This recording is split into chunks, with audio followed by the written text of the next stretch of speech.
This is Voss, Station Theta 9. Still broadcasting, still alive. 16 years since Earth's last whisper. I remember the moment the sky went quiet.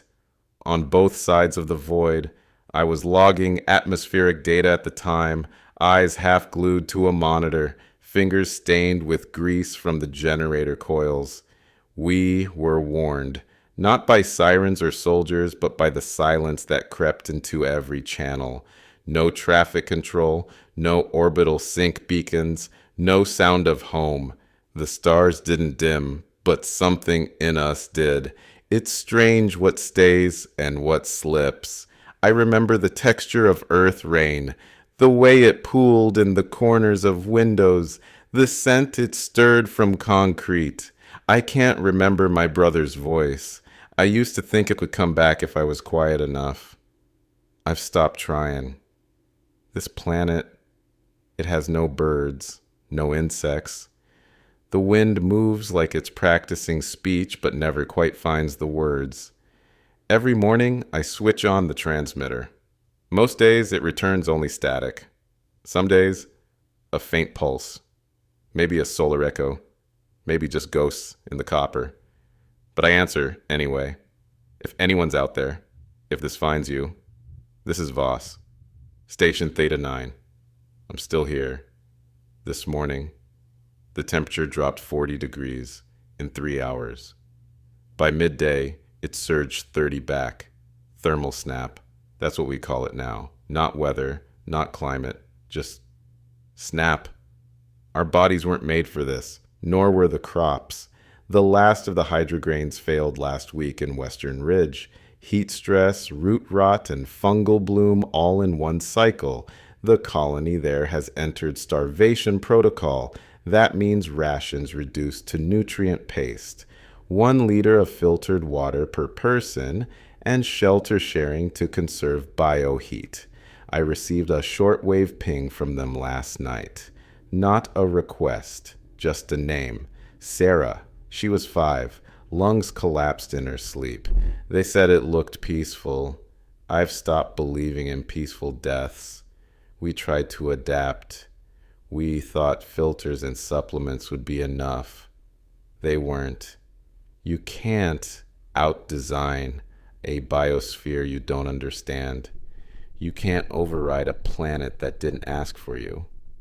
Terraforming was a hypothesis built on desperation. Desperation has a half-life longer than uranium. I remember when we first modeled Kepler's seasons. The simulations were wrong, but we didn't have the patience for correction. We had survivors to promise, so we made a world that sounded like hope and loaded it with refugees who believed in the sound. Now, I monitor, I measure, I name what breaks, so I can't fix it.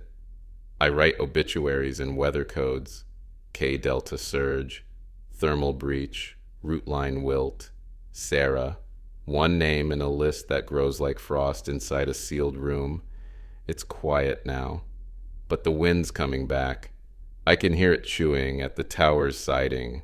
Metal fatigue, we call it. But I think it's just loneliness with a sharper voice. Still here, still recording. Yesterday, I checked the plot in Zone Delta again. It's a testing cradle. Irradiated soil, high salinity, barely stable pH. It was meant to fail. That's why I planted it there, as a control, a baseline for despair. But when I brushed aside the frost layer, there it was, the vine. It had tripled in size, coiled like memory around a rusted support rod. Leaves waxy, faintly green, no chlorosis, no blight, just stubborn, improbable life. I don't know how. There's no rational explanation, no nutrient feed, no cross-pollination, just a single root line in poison dirt reaching toward light. I didn't touch it, I just watched. For a long time, maybe we all want to live the way that vine does. Not in defiance exactly, but without needing permission. Sometimes I wonder if the soil can remember. not like a machine remembers input output code, but like a scar remembers touch, like how salt water holds the taste of every death it has swallowed. What if Kepler isn't rejecting us? What if it's grieving something it doesn't understand? What if every failed crop, every dead child, every drop of acid rain is the planet trying to forget and failing? What if memory is the only thing it learned from Earth? I collect its samples. I name its layers. I speak to its silence. Still here, still listening. The descent was too quiet. No rattling, no resistance, just a falling like sleep. Kepler's orbit was still young then, untouched by erosion or algorithm. I remember looking out the port window and mistaking her clouds for Earth's. That same lazy swirl, that same muted blue. For one impossible moment, I believed we'd circled back, that maybe the evacuation had been a dream and home was waiting just below the cloud break. We wanted so badly to belong here. We carried relics with us, soil and sealed glass, seeds that remembered the scent of spring, maps of constellations that would never align here. We recited Earth's rituals into this alien sky, pretending they would root in this foreign dirt. I remember the sound of boots hitting dust, too light, too dry. The soil didn't yield, it recoiled. Even then, the ground whispered a quiet warning. You do not know me. We didn't listen. The first night the stars felt familiar. We charted them by habit, by memory, mapping ghosts into unfamiliar heavens. Every expedition carried an illusion.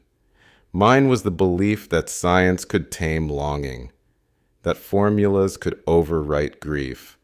I told myself the planet would stabilize. That time would sand down its violence the way rivers tame mountains. But time here does not follow our rhythms. This is not a world that bends. It waits. It watches.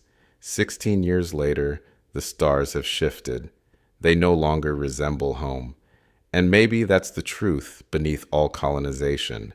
Not arrival, not settlement. Just the slow erasure of resemblance. Kepler 7 was marketed as near Earth. The phrase implied safety, a familiarity with just enough mystery to raise funds, but near was never near enough. The planet's axial tilt is 38 degrees. Beautiful for auroras, brutal for agriculture.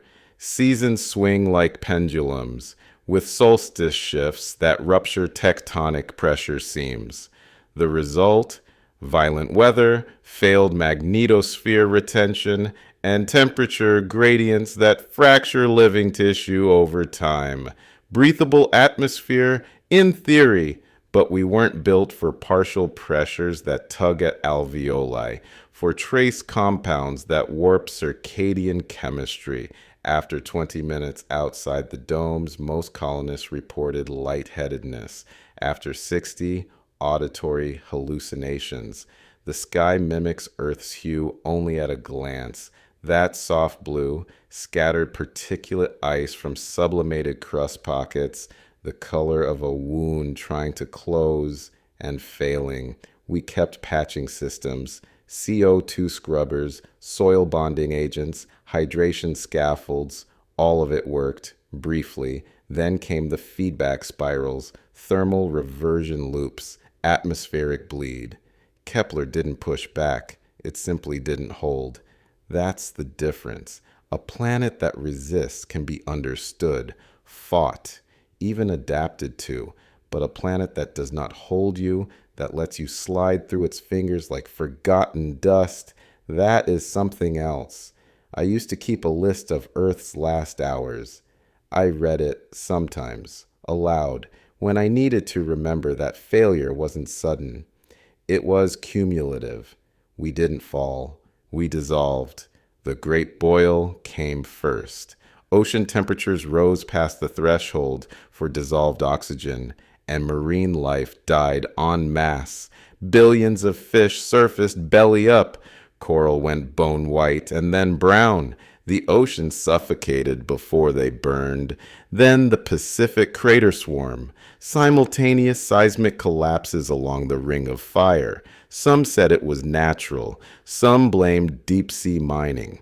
All we knew was that Jakarta fell into itself, the Tokyo arc split at the spine, and islands vanished like breath on a mirror. Next came the night storm epoch. The skies turned black with carbon haze, clouded with sulfates from collapsing permafrost and burning peat. Acid rain returned, not as a nuisance, but as a sentence. Roofs hissed under it, skins blistered, crops curled inward like fists. I remember the last global broadcast, 5 minutes of coordinated silence, followed by a single voice. This is Earth. We tried. We weren't surprised. We had the models, but data doesn't mourn. I was in orbit when the final surge hit, watching from the safety of a station designed to be temporary. The irony wasn't lost on me. We built our tombs in space, convinced that detachment equaled progress. Now, the Earth is memory, not even a grave. Just a silence that rings through me every time I say the name of a dead city. Delhi, Manaus, New Orleans, Marseille. We had no last rites, just logs, footnotes, and the desperate hope that something, somewhere, would remember us differently. I was one of the ones who said it would work.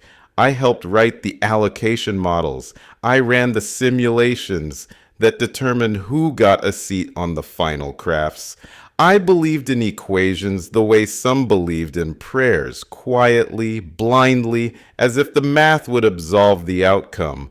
But numbers don't carry guilt. People do. We called it triage, resource balance, statistical mercy. But when I close my eyes, I don't see percentages. I see the woman at the fence holding her daughter, asking what column she was in. I see my own reflection in the observation glass, avoiding eye contact with everything I couldn't save. I told myself we were giving humanity a second chance. What I gave them was Kepler. An hour ago, I caught it again. An Earth frequency ping, faint but unmistakable. Coordinates embedded in the data stream pointing toward black zone theta 4, long since marked inactive after terraformer unit Sigma failed. It repeated 3 times. Not a glitch, not an echo, a signal. I'm going. This is Voss, broadcasting from mobile unit K3. Solar Shield is holding for now. I've rerouted auxiliary power to comms and cold storage. The relay's weak this far out, but I've laced copper filaments through the tower mesh. If you can hear me, you're either persistent or just as lost as I am. I'm heading into the black zone. The last coordinates from the Earth frequency signal led here. Theta 4, a graveyard in all but name, marked sterile, abandoned after the terraformer Sigma failure. Radiation levels high, soil conductivity flatlined, no microbial activity for over a decade. Before she vanished, Naima Rourke said something I haven't been able to forget. Her voice was hoarse that day. We'd just lost 2 engineers to pulmonary collapse. She looked out at the scorched dust plains and whispered, "If this planet breathes, it's trying to forget us." She walked into Theta 4 the next morning. Never came back. I don't know if I'm searching for her or just trying to meet her in whatever she saw. I've packed light, just rations, filtration gear, a recorder, and one question I haven't stopped asking. What if Kepler isn't failing? What if we are? Reach the outer perimeter just before dusk cycle. The wind here changes pitch, thinner, sharper, like a throat too long without water. The first thing I saw were the terraformers, Sigma-class units, collapsed in slow, rusted ruin. Their solar wings are folded in on themselves, sun-bleached and shattered like bones that forgot their shape. Vents clogged with ash, tubing torn open by dust erosion and time. I counted 6, then stopped. They all look the same when grief erases their serial numbers. These machines were supposed to cradle life, pulse nutrients into the soil, disperse microbial accelerants. They hummed once, like prayer wheels spun by engineers who believed time and pressure would birth a second Eden. Now, silence. I took a soil reading. 0 bioresonance, no fungal threads, no worm channels, just sterilized sediment, charged faintly by failed nanotech and sunken ambition. There's a strange peace in their stillness, like being inside a cathedral that was never sanctified. I wonder, did the machines die of failure or of being ignored? Back then, every loss was triaged, filed, marked as statistically acceptable. The Sigma site was written off in less than a month. No rescue team, no burial. We built the next colony 200 kilometers east and moved on. But the wind didn't forget. The rust didn't forgive. I stood there until the air made my nose bleed. Not from toxins, just dryness so complete it slices. And then, through the whine of the wind, I heard something. A flicker. Not quite voice, not quite static. I followed it. There is a stillness here I've never felt anywhere, not even on Earth in its last breath. No insects, no movement in the periphery, not even the low chitter of failing electronics, just wind that doesn't stir dust, air that moves but carries nothing. The silence here doesn't feel passive, it feels deliberate. I passed what used to be a habitat pod, half submerged, crushed inward, no signs of scavenging, just entropy. The plastic hull still bears a nameplate. Unit 4, Pioneer Seed Lab. I remember approving that unit. I remember Naima arguing it wasn't ready. She was right. The soil here is gray, not like ash, but like stone that was never meant to remember warmth. I knelt, dug a finger into it. It didn't resist. It crumbled. There is no scent, not of decay or life or ozone, just absence, as if even molecules gave up the effort to cling to each other. Kepler doesn't scream. It doesn't rage. It simply forgets. But beneath that forgetting, I keep hearing that whisper, that pulse. It was buried behind the ridge, a relay tower, K-model, pre-terraform era. Should have gone offline years ago, but it's not dead. It flickers. Its pulse is faint, erratic, but real. A heartbeat of metal and memory trapped in the bones of the planet. One red diode blinking like a tired eye refusing to shut. I ran diagnostics through my handheld. No ID signal, no registry match. Power source, unknown. Probably geothermal bleed or residual battery decay. Still, it transmits. I climbed halfway.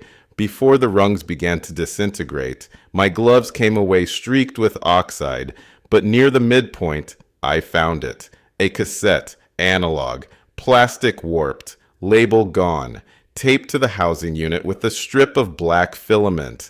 This was left intentionally, preserved even. My fingers trembled more from recognition than cold. Only Naima used analog here. Said it couldn't be corrupted by software failure. Said memories deserved a medium that didn't forget. I dropped into the shelter at the tower base, patched the cassette into my interface, and powered it up. No music, no static, just her voice, quiet, careful, speaking directly into the bones of the world. I don't think it's dead, she says. Her voice is worn, sanded down by isolation. She speaks slowly, like each word must survive, long enough to reach someone who remembers her name. I think Kepler's reacting. Not biologically, not chemically, psychologically. she goes on, describes colonists who walked through Theta 4 and came back haunted, not just shaken, altered, grief that didn't match their histories. Memories of children they never had. Nightmares that bled into daylight, scented with flowers that had never grown here. I think the planet is creating feedback loops, she says, not through machines, through us, emotional resonance as echo structure. She believed the terraforming nanotech failed because it couldn't interface with something already adaptive, something presentient, or post-trauma. She believed Kepler wasn't rejecting life. It was mimicking our extinction. I sat with the recording in my hands, her voice still humming in the background, as if caught in orbit. She ends with a whisper. Kepler is not dead. It's responding. Then silence, not final, but waiting. And beneath that silence, I felt it. A new signal, not from Earth, not from space, from below. It's repeating, not in English, not in math, but in pulse. You are not the first. Naima's voice hasn't aged. I played the tape again, this time in full. No filters, no diagnostics, just her words crossing the dead air between what she feared and what I've come to accept. I think the planet hears us, she says, not through ears, but through us. It's not absorbing sound. It's absorbing emotion, processing our presence like scar tissue processes pain. The tape clicks, then resumes. She breathes between words, carefully, as if speaking too loud might awaken something. I've seen it, not in the roots, not in the clouds, but in the people. Their memories shift after contact, their griefs double. I watched Marcus cry for a brother he never had. Alara forget her own name, but remember a lullaby in a language no one speaks anymore. I paused the recording there the first time. I didn't want to hear what came next, but I let it run now. I think it's feeding off us, she says. Not for energy, but for something deeper. Resonance, echo. The way a canyon doesn't speak, but repeats your own voice back until you start believing it's something else. And then she whispers it again. Kepler is not dead. It's responding. I turned off the recorder, but her words stayed. They looped. Not on the tape. In me. I accessed the old psychological logs from Station Theta 5. They're not supposed to be here. Classified after the incident. But I've learned that what we classify, we're usually just afraid to admit. 14 suicides in 60 days. No common trauma. No shared lineage. No viral vector. Just a sudden onset of vivid, hyper-specific grief in isolated individuals. They wept for spouses who never existed, children they never bore, cities they never lived in. One woman left a note addressed to mother, though records showed she was born in a clone facility. No maternal data logged. Another colonist, Piers, began speaking in obsolete Earth dialects, fragments of extinct languages. He painted a mural across the west wall of the hydro lab, a burning field of wheat under twin moons. When questioned, he said, "It's where I buried my name." And then there was Cora, age 17, never left the perimeter. She began hearing music at night, notes no one else could trace. She sang them in her sleep. One morning, she walked into the tundra barefoot. They found her journal. It read, "The sorrow isn't mine, but it fits." I read those entries now and feel resonance, not recognition exactly, but displacement. Like someone set down a memory and I picked it up by mistake. Or invitation. This isn't grief, it's haunting, but not by the dead, by memory, unclaimed, untethered, alive. It started 3 nights ago. A faint hum in the carrier band. I thought it was feedback from the external mic array until it said my name, Not like a voice, not clean, just the breath between syllables. Alien, software unmistakable, and then the laugh. Light, bright, a child's laugh. It stopped my pulse, because I knew it. I hadn't heard that sound in 16 years. My daughter, Mara. She died during the final transport cycle. Oxygen lockout, a systems failure I couldn't fix in time. I remember the stillness of her face, the way the quiet after her breath felt heavier than the vacuum of space. I haven't spoken her name out loud in over a decade. Not because I forgot, because it hurt too much to remember her correctly. But now she lingers in the hum. Not constant, just enough to make me question where memory ends and something else begins. A phrase she used to say, even shadows want to hold hands. And last night, that same phrase emerged, woven between static, syllable by syllable. I haven't slept since. Maybe it's a breakdown in my auditory cortex. Maybe stress. Maybe hunger. But part of me wonders, what if Kepler didn't find her? What if she found it? I've begun charting emotional anomalies the same way we used to chart weather. Barometric empathy, neurochemical jet streams, cognitive drought. Xenopsychology was fringe. Back when Earth still had the arrogance to call anything fringe. But now it's the only lens that fits what I'm witnessing. What if Kepler has no biology in the way we understand, but a kind of networked resonance field? Not sentient in language or logic, but in reaction, in repetition, like a mirror that doesn't reflect shape, but feeling. We came here with grief encoded in our cells. Refugees dragging ghosts behind us in pressurized suits. We buried our world not with dirt, but with memory. Maybe Kepler didn't repel us. Maybe it absorbed us. What if every death, every moment of sorrow released into this atmosphere left a shape? Not spiritual, not symbolic, just neural vapor, grief particles imprinting into matter the way frost etches windows. And Kepler, sensitive to signal, begins to mimic. Emotion as algorithm, memory as ambient structure, a planet as neural sponge. It doesn't explain everything, but it makes a kind of terrible sense. The hallucinations, the deja vu, the foreign memories that wear our voices like second skin. Naima called it a feedback loop, but I think it's deeper. Not loop, archive, not echo, interface. Maybe we're not colonizing a planet. Maybe we're waking one up. It came at 0400.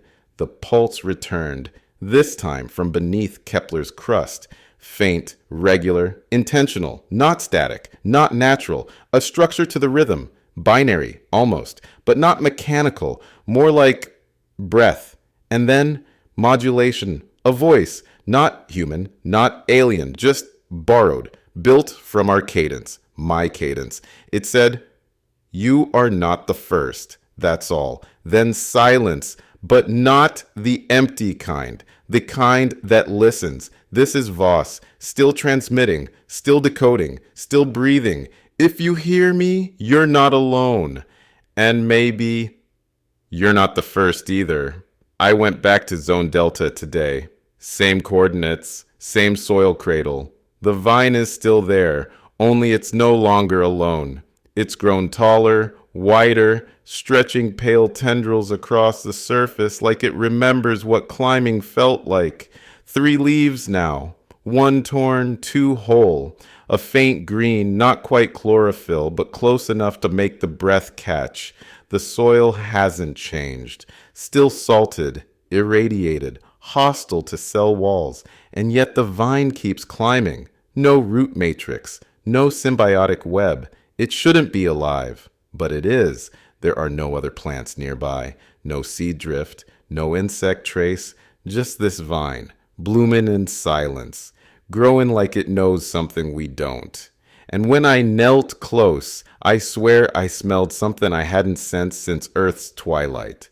A sweetness in the air, wet stone and something herbal. Basil, maybe, or the ghost of basil. It felt like deja vu, wrapped in chlorophyll. And that's when I realized this vine isn't just surviving, it's remembering, not in a human way, not in metaphor. It's pulling something forward, as if it knows we once called this feeling spring. I took a core sample beneath the vine. At 5 centimeters, a thin fungal web, delicate, spiraled, closer to helix than hyphae. Spore nodes glistened with a faint amber sheen, like they'd been exposed to UV, though no light reaches that layer. Ran it through the scanner. The pattern flagged something impossible, 88% match to Aspergillus versicolor, a terrestrial mold used in early terraforming trials on Mars. Problem is, that trial data was scrubbed before the Kepler program even launched. No genetic transference, no bridge. This shouldn't be here. And yet the algorithm kept pulling more matches. Not just Aspergillus, Saccharomyces, Mycobacterium vaccae, familiar names from Earth's old biomes, arranged in ways that suggest intentionality, not random mutation, not drift. It's like a memory being rebuilt through biology. But whose memory? Is Kepler mimicking what it's absorbed from our equipment, from our breath, from the shedding of our skin inside these domes? Or is it building something else entirely? A synthesis, not of species, but of sensation. A soil body learning to dream in shapes it has never known. Using us as the template. We didn't bring life here. We brought the fragments of longing, and something is listening. There's a memory I've tried not to carry, not because it hurts, but because it reminds me of the person I used to be. I was 12, sitting on the rooftop of my grandmother's house in what used to be southern France. July. Heat waves rising off the clay tiles like breath. She was in the garden below, pulling weeds with one hand and holding a watering can with the other. Her knees were ruined, her breath shallow, but she smiled as she spoke to the basil plants like they were old friends. I asked her once why she talked to them. She said, because they remember how I speak, and I want them to know joy too. For years, I thought it was sentimentality, a mind softened by age. But now, as I kneel beside this vine, on a planet that's never known summer, I think maybe she was right. Maybe living things do remember the ones who love them, and maybe Kepler, however alien, however cold, is trying to love us back in its own way, through roots that stretch toward the memory of rain. The base scanner flagged the vine again this morning, tagged it as archived biosignature Earth seed line 302-A, variant unknown. I double-checked. That sequence was logged in Earth's Black Forest archives, destroyed during the continental burn.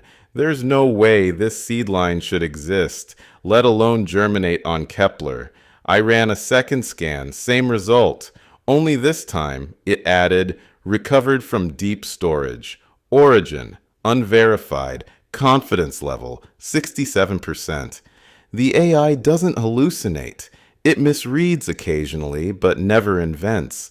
So how did it assign an Earth signature to an alien growth? Unless it didn't mislabel it at all. Unless the systems are pulling from something deeper, old code, corrupted ghost files, echoes of bioscans buried in our ship logs, our breath, our bones. What if the planet didn't just take root in our world? What if we've taken root in its memory? 10 minutes ago, the broadcast cracked open, a frequency I've never seen before. Low band, analog, warped like it passed through ice or time. I assumed it was interference, but then it spoke. not a loop, not an echo, a voice, human cadence unfiltered by station software. It said, "This is Eden Station. You are not alone." And then silence, not signal loss, intentional cutoff. Like someone hanging up, I froze.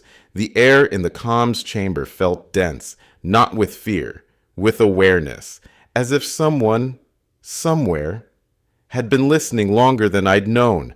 I rerouted every channel, ran diagnostics, scrubbed for anomalies. Nothing, except for a single line in the server buffer. Eden Station, log sequence 01, timestamp unregistered. There is no Eden Station on Kepler 7, at least not one we built, but maybe we weren't the first gardeners here. Maybe something else sowed the first seeds, something that saw our grief, our errors, our ghosts, and waited. And maybe, just maybe, it's still waiting, still speaking. This is Voss, still listening. This is Voss, reporting from the edge of the boreal ice plains. Air temp, minus 41 Celsius. Core melt detected, but it's not thawing from the surface. There's no sun here. The light barely breaks through the sulfur mist that curls over the ridges like bruised silk, and yet the ice is weeping, not evaporating, melting from the inside out. Thermal readings show localized subsurface heat blooms, not geothermal in pattern, too narrow, too rhythmic, almost engineered. I set up the seismic nodes 5 hours ago. They pulse back with strange consistency.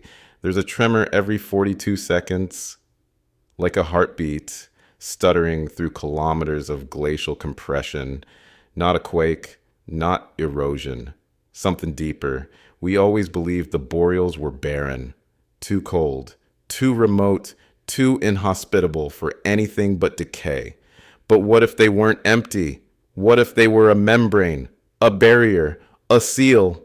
And now, that seal is thinning, as if the planet is pushing something up.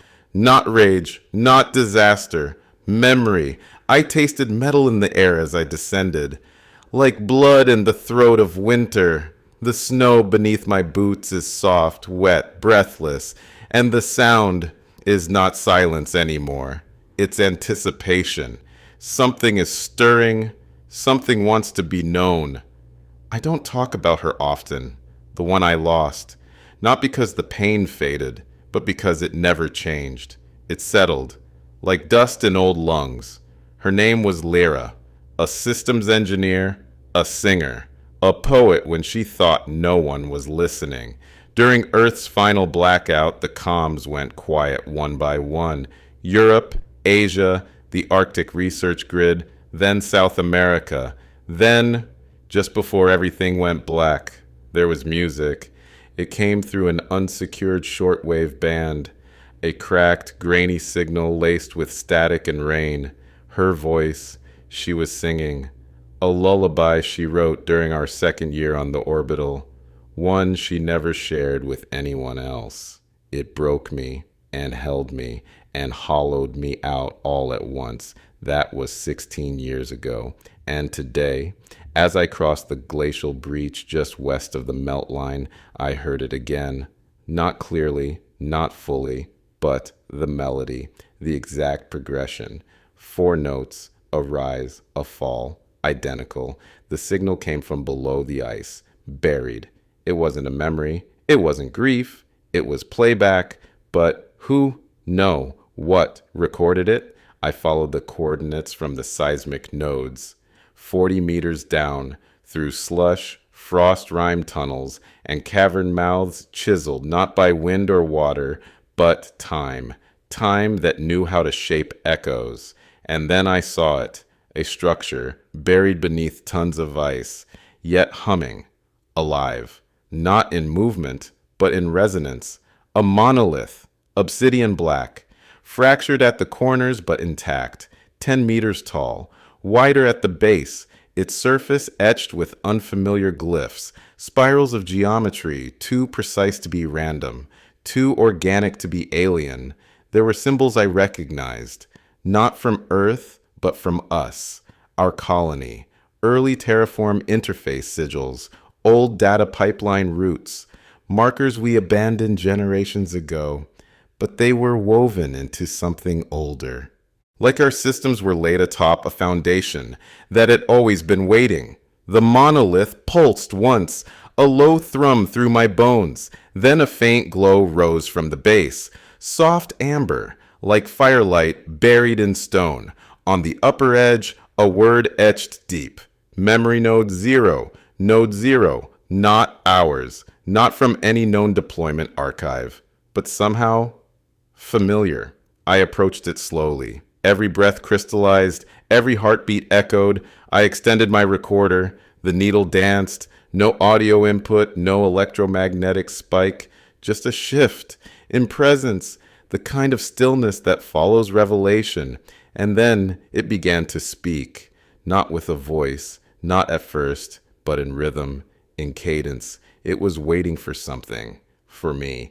It started as a whisper, just air shifting against the recorder. Then, my name. Voss. Not in static, not in mimicry, in my own voice, unbroken, undistorted, as though it had been copied, archived, replayed, not by a machine, but by memory itself. Then the message came, phrase by phrase, slow and devastating. You made us. You left us. Why did you forget? I stood frozen, not in fear, in recognition, because the cadence wasn't random. It followed my vocal patterns, my intonations, the way I used to speak during the first wave of training broadcasts. Words I haven't said aloud in years. Phrases from the old logs. Ones I barely remember composing. Somewhere, this thing had been listening. Not just to me, to all of us. The node glowed brighter. Another pulse, and another line. You were not the first, but you were the loudest. I sank to my knees. Every breath in that cavern tasted like confession. We came here to colonize, to overwrite, to fix what Earth had broken. But what if we weren't the first to try? What if others came before?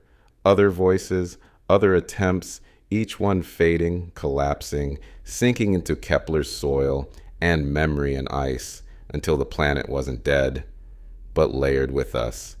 Echo upon echo, ghosts encoded not in spirit but in pattern.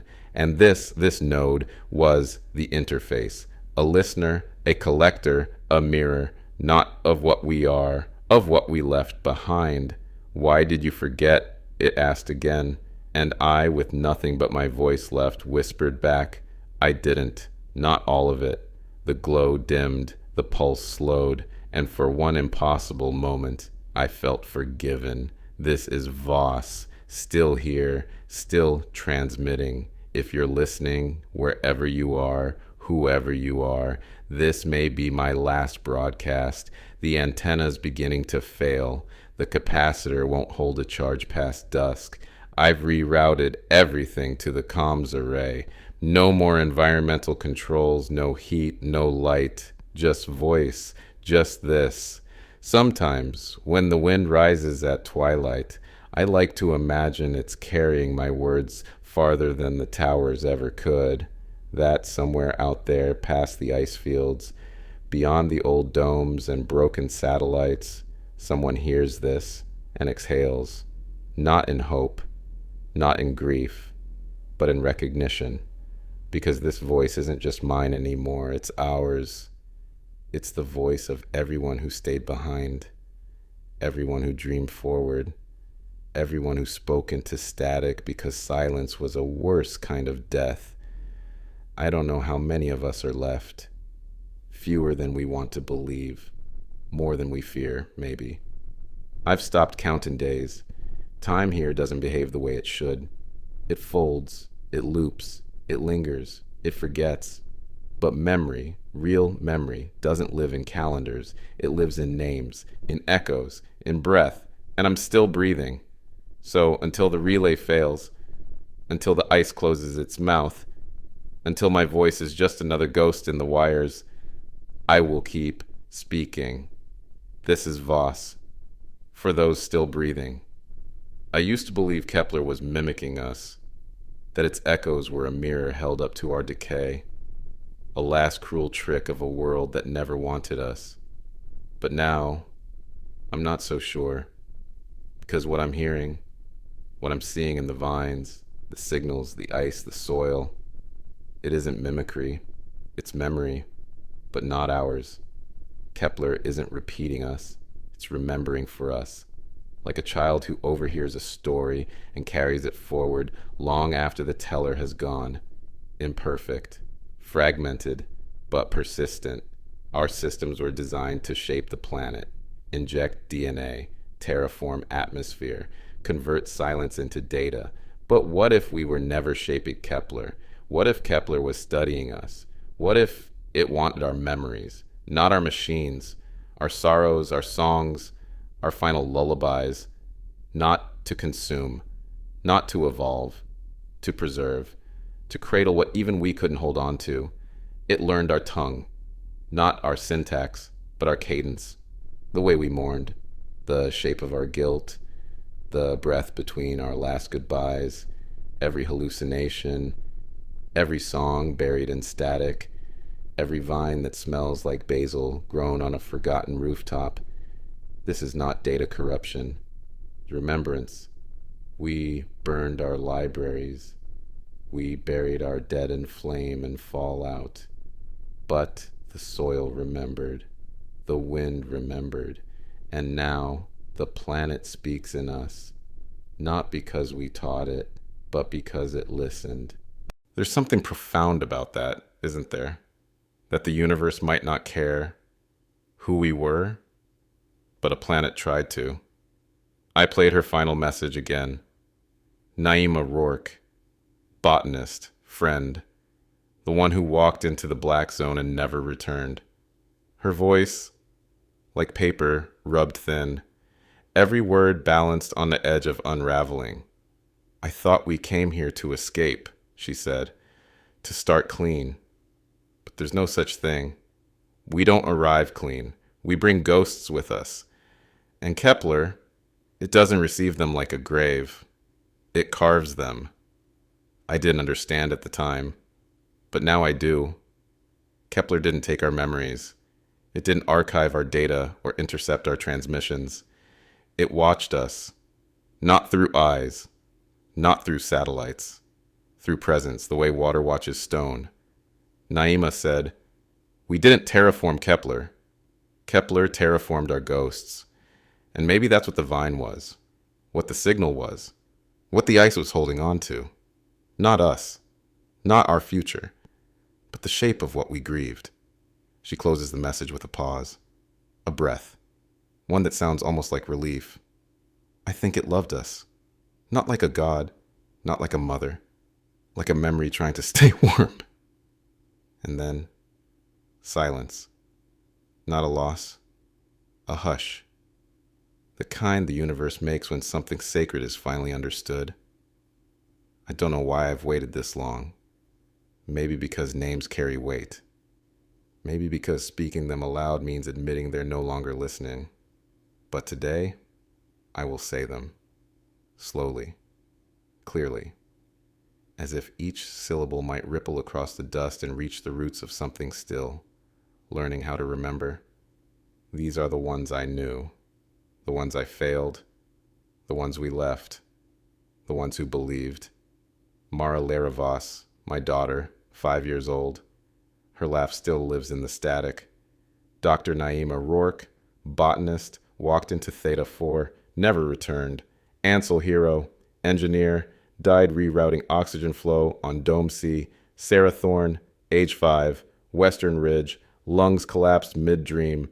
Piers Ellman, spoke in extinct tongues, painted wheat no one had seen in 50 years. Cora, age 17, walked barefoot into snow and never left a footprint deep enough to stay. These are just the ones I knew by name, but there were more. The silent, the unnamed, the ones who built the hydro tunnels, the ones who taught old songs to machines, the ones who sang lullabies into vaults so the future wouldn't arrive empty-handed. We didn't bury them. Not really. We scattered them. In breath, in blood, in broadcast. And maybe that's why Kepler remembers. Because we couldn't carry them with us. But we spoke them. And the wind listened. And now, so will you. There's a lull in the frequency now. A kind of softening. Outside, the wind has changed pitch again. Less like static, more like singing. I can almost make out the melody. Familiar, earthborn. A cradle song my wife sang when we thought we'd raise our daughter under real skies again. The station lights flickered 20 minutes ago. Batteries near flat. This transmission may cut out before I finish. So, before it does, I need to ask not a plea, not a warning, just a question. Who remembers us better? Ourselves, or the soil we left behind? We told ourselves that survival was the goal, that if even one of us made it, the story would continue, but we didn't ask who would be telling it, or what language memory might take once our voices were gone. I think of all the ways Kepler has spoken back, through vines that dream in green, through ice that hums with breath, through signals wrapped in the syntax of sorrow. And I wonder, was it trying to understand us, or was it protecting what we abandoned, not for us to reclaim, but for something else to find? If you're hearing this, you are now part of it. The archive, the grief, the echo, the hope. This is Voss, still transmitting, still remembering, still here, for now.